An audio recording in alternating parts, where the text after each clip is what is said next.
Today on KUJH, cold weather changes the farming season for many local farmers. The Lawrence School District announces it will take more time off for the Thanksgiving break. And a new proposal from KU could be increasing costs on KU's campus. All this and more today on KUJH News. Good afternoon and welcome to KUJH News. I'm Keegan Hewitt. And I'm Emily Johnson. Jury deliberations are continuing at this hour in the Kyle Rittenhouse trial. Rittenhouse is on trial for the August 2020 shootings of 3 men, 2 who died during protests in Kenosha, Wisconsin. This marks the second day of deliberations, with the jury starting at 10 this morning. They were dismissed yesterday after deliberating for 8 hours. The original 18-person jury is now made up of 12 individuals after 6 were dismissed by a random drawing. The prosecution laid out their final case against Kyle Rittenhouse Monday, claiming Rittenhouse went looking for trouble and went too far the night he shot 3 people, killing 2. A lot of murder cases we're in here trying to convince a jury that the defendant killed somebody. That's not in dispute here. That's the easy part. The question is, does he get a pass? Rittenhouse faces 5 felony charges if convicted on all counts. The most serious charge could lead him to a life sentence in prison. 6 teenagers were wounded in a shooting at a small park close to a high school in Aurora, Colorado. The victims were 14, 16, 17, and 18-year-old males, as well as 2 females 15 and 16 years old. Chief Vanessa Wilson of the Aurora Police Department said investigators found shell casings from different caliber guns. Nearby witnesses said that there were multiple suspicious vehicles.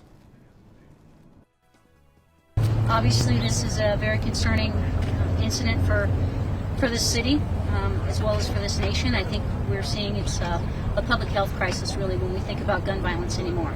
There's a violence crisis across the nation right now, and so I think we all need to pay attention. The Aurora Police Department is investigating and asking for students with any information to come forward. 2 big announcements could come down before the end of the week, one on boosters and another on an experimental COVID-19 antiviral. And as Britt Conaway reports, the timing here is crucial. We're not going in the right direction. Because that direction is up. The U.S. is now averaging more than 82,000 new COVID-19 cases a day, up 11% over the daily average 2 weeks ago. This is exactly where we did not want to be coming into this winter, but we do have tools at our disposal. One of those tools, boosters, though they're only available for certain groups right now. But Tuesday, Pfizer applied for emergency use authorization for boosters for all adults. At this point, we know that immunity wanes over time. We also know that a 3rd dose of the Pfizer-Moderna vaccine will substantially increase immune protection again.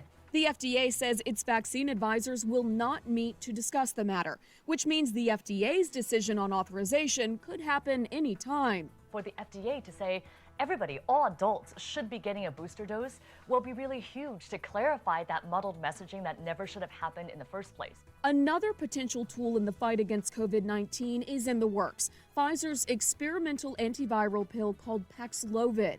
The company has applied to the FDA for an EUA, and a source says the White House is finalizing a contract to purchase 10 million doses of the drug, with an official announcement expected as soon as this week.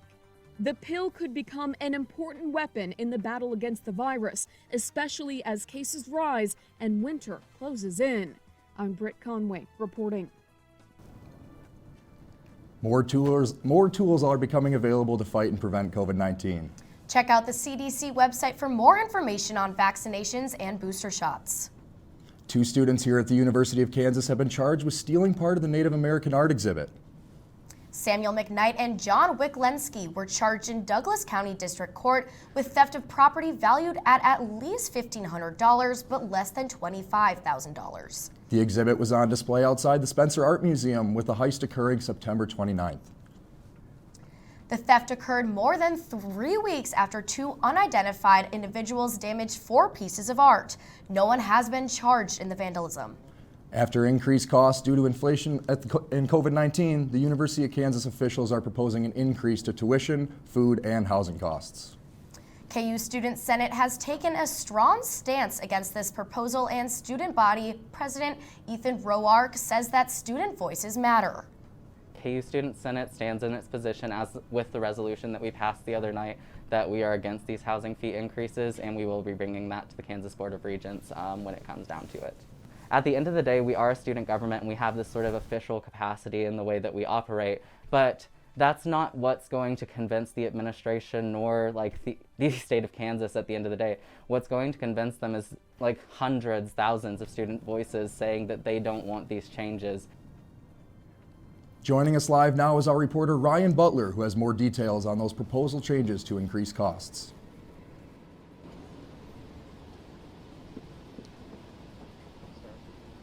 Thanks, guys. KU submitted their proposal to the Kansas Board of Regents today to increase food and housing costs for the following school year. Voting on that proposal happens in December. Their proposal to increase tuition won't go before the board until May 2022, with the vote on that one taking place in June. A message to KU students: do not be surprised to see tuition rates and living costs go up next year. For KUJH, this is Ryan Butler. Back to you, Emily and Keegan. Thanks, Ryan. After the break, Lawrence students will be getting a little bit of a longer Thanksgiving break. And a new way to commemorate veterans at the Dole Center. Stay tuned.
Welcome back. Students in the Lawrence School District are getting a little longer Thanksgiving break this year. Keegan Hewitt has an update. School Board President Erica Hill called for a special meeting this past Friday. Ultimately, the board got together to decide on a new calendar change that would give an extended 2-day break to faculty and students in the Lawrence community. You know, we always talk about self-care. Educators practice self-care. Well, when do they have time to practice self-care? Superintendent Lewis stated that the sense of urgency on this decision comes from an attempt to lessen the number of resignations in the district, as well as prevent a breaking point for our teachers. It is, the fact of the matter, it is true.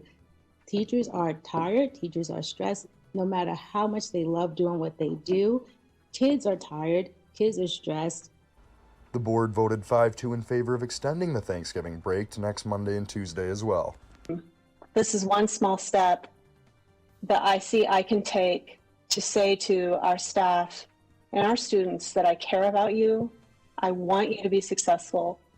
And I know that right now that many of you have exceeded your breaking point. During closing discussions on Friday, school board member Shannon Kimball took her time to express her decision. And while she stated she understands the concerns for some families in the community, she wants what's best for the students and teachers in our buildings now, as well as what will be best for the Lawrence School District in the future.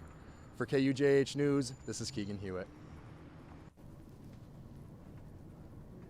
I'm personally very jealous that KU does not get a few extra days, but I'm sure that the students and teachers in Lawrence will definitely appreciate it. Keegan, when are you heading home for fall break? I'm heading home for break next week, Wednesday, after I finish up classes. As we just said, we don't get those 2 extra days off, which is kind of a bummer, but I'm excited to see some family and friends back home that it's been a while. The University of Kansas's Robert J. Dole Institute has a new way to honor Kansas veterans. This is a memory wall. Johan Martin gives us the details. The Robert J. Dole Institute of Politics welcomed its guests for Veterans Day with its new virtual memory wall. A wall that was once a project 3 years ago now commemorates many World War II Kansas veterans. It's a really exciting day for us here at the Dole Institute because we've been developing this project, the Kansas Veterans Virtual Memory Wall, for a couple of years now, and it's an extension of our original World War II memory wall that we have here at the Institute. Coleman says the purpose of this new wall is to build a public profile for veterans for the public to digitally view both from home and at the Institute. We're excited to and honored to showcase the service of Kansas veterans, regardless of service era and really pay tribute to their service and sacrifice that they have made and their families have made. Another aspect of this, of course, is for folks who might be friends or relatives of those veterans themselves. Coleman says last year the pandemic helped this project come alive with many people working from home. This year, Coleman hopes more profiles will be submitted now that the virtual wall is established. According to the Dole Institute website, veteran profiles will be featured at the end of the year. Our memory lives on when we can see them here in a public place. We can gather here and talk about our loved ones, talk about their service, what they've meant to us. Coleman and others at the Dole Institute are excited to see how this memory wall will progress in the future. Reporting for KUJH, Johan Marin.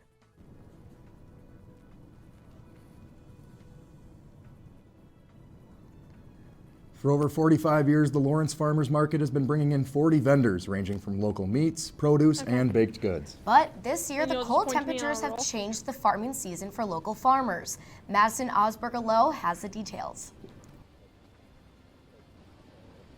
That's right, Emily. Every Saturday, the Lawrence Farmers Market, located on New Hampshire Street, brings in local farmers to sell their fresh food. Not just food, but a whole new way to shop environmentally friendly and maybe healthier alternatives to some of your local favorite products. Sometimes eating healthier is not what tastes the best, but one expert says she encourages many to try different ways of eating something healthier, but with a twist. Never tried kale before? Try it in a kale chip. If you've never tried a green tomato, try it in a fried green tomato. Along with eating healthy and finding new ways to enjoy them, one farmer explains the process and what goes on behind the scenes before each Saturday market. November, we're towards the end of the season. So right now, with the frost we've had this week, we were busy picking all of our peppers and the last of our tomatoes before the cold temperatures came to kill the plants. So we've got the bell peppers, some specialty peppers. And even some locals see how valuable the Saturday markets are to the community and for their own food. The important thing to me about this market and why I prioritize it over other markets is that all of the vendors here have grown their own produce, and it's like a growers only market. So you can't get, you're insured by coming here that you're going to get local produce. The last farmers market of the season is this Saturday, November 20th. So make sure to get the family and friends together to check it out. And you might want to take some gloves and a jacket along to stay warm. After the break, Halen Wilhite will have your weather. Stay with us. Hello everyone, my name is Halen Wilhite here with your weather forecast for this week.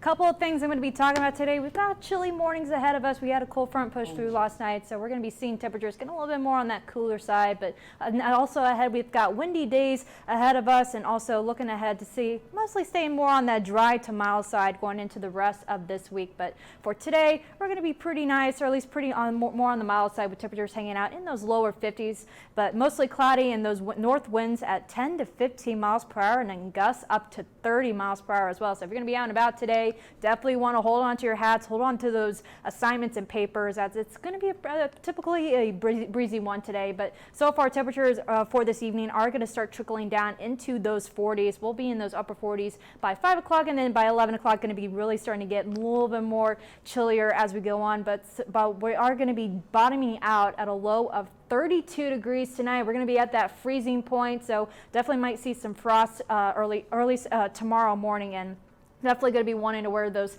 heavier coats, as well as we're going to be still dealing with that northwest wind at 10 to 15 miles per hour and gusts up to 25 miles per hour as well. So it's going to be windy. Temperatures not going to feel quite like what they should be. It might be feeling a little bit more like in those lower 20s with those wind chill values. But tomorrow, or at least looking to be still a little bit more on the cooler side, with temperatures hanging out in those upper 40s. But so far, sunny and cool out there, and those winds have trickled down a little bit. At least they'll be still blowing from the northwest at 5 to 10 miles miles per hour and gusts still at 20 miles per hour. And as I mentioned before, tomorrow morning it's going to be a little nippy out there as we'll have those wind chill values really starting to at least take it into effect. We'll see those temperature, or at least those wind chill values, making it feel like in those 20 degrees in those early morning hours for Thursday and Friday morning as well. So definitely want to layer up if you've got those early morning classes, or if you're going to be going out for an early morning jog. Want to wear those layers, put on a heavier coat as well, but definitely won't need it for too much longer as we get on into the afternoons. And as I mentioned before, still looking ahead, we're mostly going to be on that a little bit cooler than what we are going to be experiencing for the next couple of days, or at least for the next 8 to 14 days. But so far, precipitation outlook still looks to be relatively more on that drier side. So still can't quite figure out what Thanksgiving is going to be just yet, but we can imagine not too much precipitation in the forecast. And 7-day forecast will show that, as well as we're really not seeing too much precipitation at all. We're seeing quite a bit of sunshine, although maybe see a little bit more cloudy conditions for today, but those clouds will quickly move out and we'll have those windier conditions as well. And so those wind chill values are going to feel a little bit more on those chillier side once we get into those early morning hours of Thursday and Friday, but still looking to stay relatively mild. Might maybe break into those upper 50s, lower 60s for Saturday, but still looks to be some relatively nice weather ahead for us. That is all I have for this weather forecast. Stay tuned for more KUJH News. No one takes drugs expecting to become addicted. You should know that addiction can happen to anyone because it's a disease of the brain. That also means recovery is possible. Addiction doesn't have to be permanent, and the state of Kansas is ready to assist you in every step of the way. Visit findtreatment.gov or call the Kansas Substance Abuse Referral Line at 866-645-8216. The Vikings and the Packers will match up this weekend at the U.S. Bank Stadium. Kickoff is set for noon on Sunday. And with Keegan being from Wisconsin and myself being from Minnesota, this creates a little bit of competition between us two. Yeah, I mean, the Green Bay Packers have taken a pretty stern lead in the NFC North, but with a game like this one coming this weekend, the Vikings could get one game closer for sure. Well, we'll have to discuss this rivalry after Thanksgiving break. Now over to Dre for an update on the latest in sports. Thank you, Keegan and Emily. Welcome to KUJH Sports. It's been a real busy week for KU Sports. Let's start with the biggest story. Kansas football traveled to play Texas in Austin and came out on top 57-56. And that's not a joke. KU beat Texas in football. It's great. It's a great story. Quarterback Jalen Daniels rose to his right and finds walk-on fullback Jared Casey to stun Texas in overtime. The team loves it. They pile on top of him, and his parents love it too. Check their reaction. It's great. It's a great story.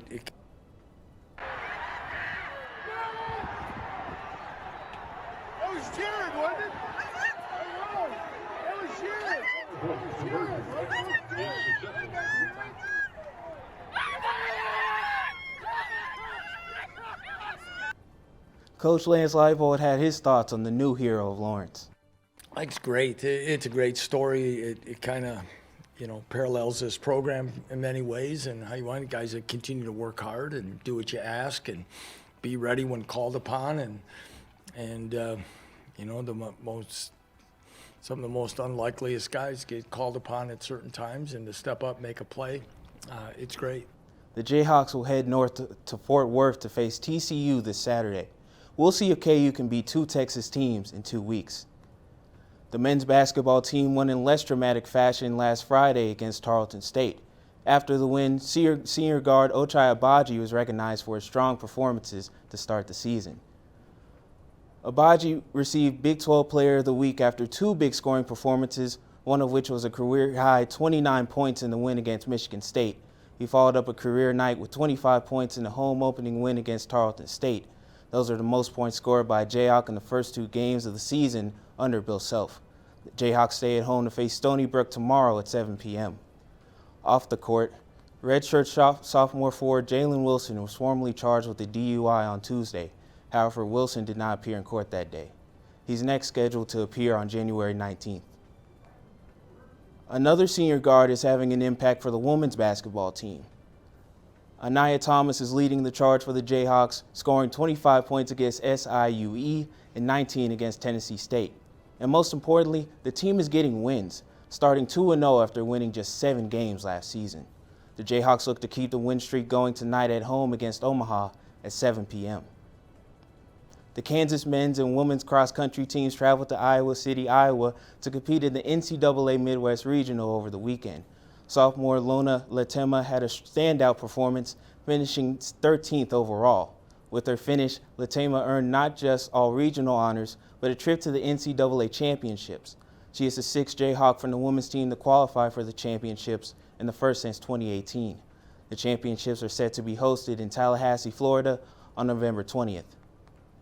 And last but not least, an update on the high school football playoffs. Both Lawrence schools competed in sectionals last week, but only one advanced. Free State lost to Derby in a close 27-21 contest to finish the season at 8-3. Lawrence High defeated Manhattan High in a 41-22 blowout to move on to Substate. Lawrence High now has a chance to knock off undefeated Derby this Friday. The Lawrence High win would take the team to the state title game and potentially end a 26-year championship drought. After the break, Camden Fogo will give you updates on a very eventful Week 9 in the NFL. Stay with us. For students searching for a way to stay active in an outdoorsy way, the City of Lawrence has bike trails running in every direction, and with the new bike share program, we can stay in shape as we tour the sights of our beautiful city. Clinton Lake is only a short 30-minute bike ride away from Daisy Hill and has the most incredible sunset location in all of Lawrence.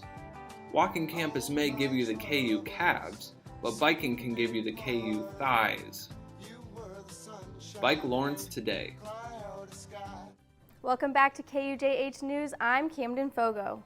The Packers sold stock for the 6th time in history yesterday in order to fund Lambeau Field projects. President and CEO Mark Murphy said these projects will include concourse renovation and new digital scoreboards. They're selling 300,000 stocks at $300 each until February 25th or until stocks sell out. The Packers are the only publicly owned franchise across 4 major professional sports leagues. Former Raiders head coach John Gruden filed a lawsuit against the NFL and its commissioner on Friday. Gruden claims they intentionally leaked emails to the press during the investigation of the Washington football team. The lawsuit states through a malicious and orchestrated campaign, the NFL and Commissioner Roger Goodell sought to destroy the career and reputation of John Gruden. An NFL spokesperson responded by saying these accusations are meritless. The Chiefs had a huge 41-14 win against the Raiders on Sunday night. Patrick Mahomes finished with 35 completions on 50 passing attempts and 406 yards. Mahomes had 5 touchdowns and no turnovers throughout the game. This win put them in first place in the AFC West for the first time this season. Coming up this week, the Chiefs will try and secure their 4th straight win when they take on the Cowboys Sunday at 3:25 p.m. That's all I have for the NFL this week. Stay tuned after the break to find out about a new outdoor library in Lawrence. From adversity, we rose. We made history and became pioneers, voyagers, champions, Jayhawks. And when our chant rises, haunting and hallowed, Jayhawks are telling the world what's near. Victory. Welcome back. Have you ever been walking around Lawrence and seen the little red libraries filled with books? Caroline Soro shares how a local nonprofit began this act of kindness. America is in what's known as a literacy crisis. According to the National Assessment of Educational Progress, 66% of 4th graders in Kansas are reading below the average level because many of them lack access to books. Thankfully, a local nonprofit is trying to help. Not everyone has that, financial ability to pay for books, so they do rely on a source like a library to give free materials. Read Lawrence promotes education and development by distributing free books with the help of little free libraries. Over 100 of these little free libraries are scattered throughout the Lawrence community and provide 24/7 access to books. All you have to do is walk up, open the door, grab a book of your choice, and take it home with you to read. These little libraries are part of the national organization called Little Free Libraries, but local stewards can construct their very own, customize them however they like, and stock them full of books for the community to come by and look at. I really do try to put a diverse, like that people, any number of people could come and find a book that features someone in it that looks like them, or perhaps the writer looks like they do. Read Lawrence also stocks the libraries with books written by BIPOC authors and works with Little Free Libraries to increase inclusivity and accessibility for all. The motto of Little Free Libraries is take one, leave one. And people come with an armload of books to leave. Meaning the libraries are community builders too. I encourage everyone who has books to share them in some way. Sharing with and caring for others is what it's all about. Caroline Soro, reporting for KUJH. In Lawrence, and they are filled with books. I know there's one right down the street where I'm from, and I see people in and out of it every day, either dropping off or picking some up, so it's exciting to see that they're all over. That's all for KUJH this week. Be sure to tune in after Thanksgiving break on Wednesday, December 1st at 4 o'clock p.m. for KUJH News. And make sure to follow our socials on Twitter at KUJH_KU and our Instagram at KUJH News. I'm Keegan Hewitt. And I'm Emily Johnson. Enjoy your evening.